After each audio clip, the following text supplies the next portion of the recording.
guys, welcome back to the channel. Today is the 1-year anniversary of the recycled hoop house that I built for Shed Wars 21 Spring Innovation Challenge. Now, the video that I shared then was just of the frame and I hadn't got it finished yet, so I'll leave a link up here if you want to go watch that. You can. I'll flip this around and give you a tour.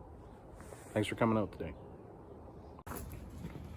So in the southwest corner of our yard, we have a greenhouse. Now this is a 2 trampoline greenhouse.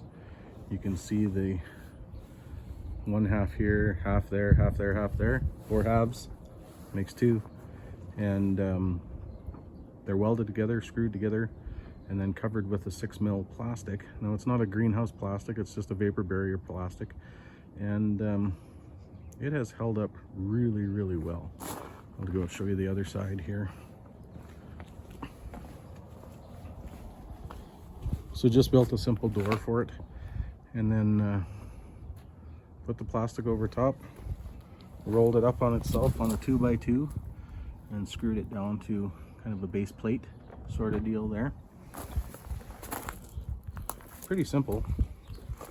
Some strapping down the frame on the front to hold the plastic against it, and then I folded the plastic so that when the water does come, it runs down right to the ground.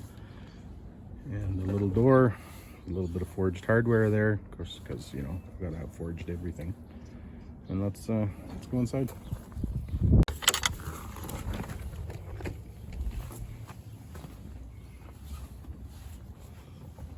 So this is actually kind of a little bit of a storage area that we use for the winter time, just to keep everything, you know, dry, that we don't want to get wet, but we're just not sure exactly what we want to do with it, and we don't want it sitting in the basement. There's some car parts, some extra drawers. We actually had an idea that maybe with the fire pit, we'd come in here and sit in here in the wintertime and it'd be all nice and cozy like a sauna, but it actually totally unsafe. Don't do that. So over in the back corner there, you can see the bed is there, the board that the plastic is rolled up to and screwed into, and then there's a center bed here that's about 4 feet wide, and then on this side there's another bed here. Had the nephews over, they had the Tonka trucks in here playing in the dirt, and this one is about 3 feet wide,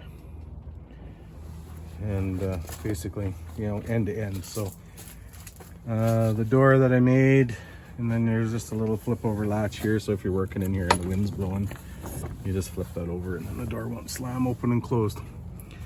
So pipe insulation, as you can see on there, and it shows that in the other video as well, just keeps the plastic off the pipes, keeps the plastic off of anything that can maybe rip it.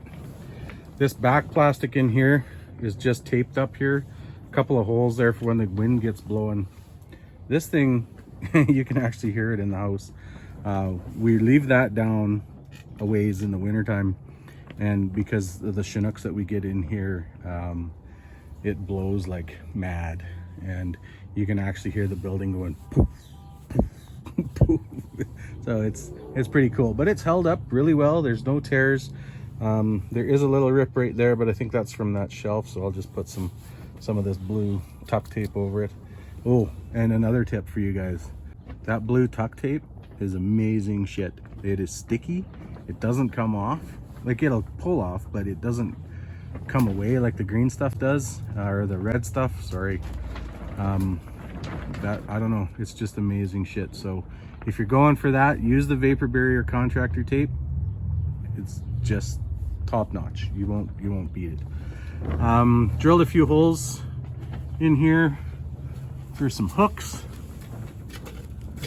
just like that, so mama can hang some pots and things like that in here when she's starting out her outdoor plants.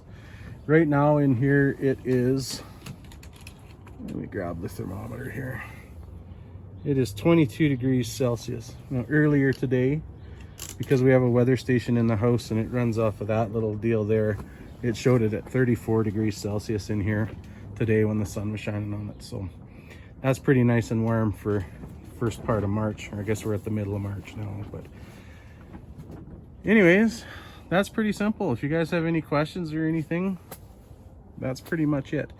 The thing I would do, I think if I was to build another one of these, actually I'll flip this around and we'll talk.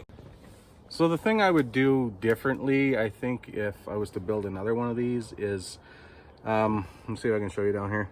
Down here where these are, I think I would put an extra 2 feet straight down from those.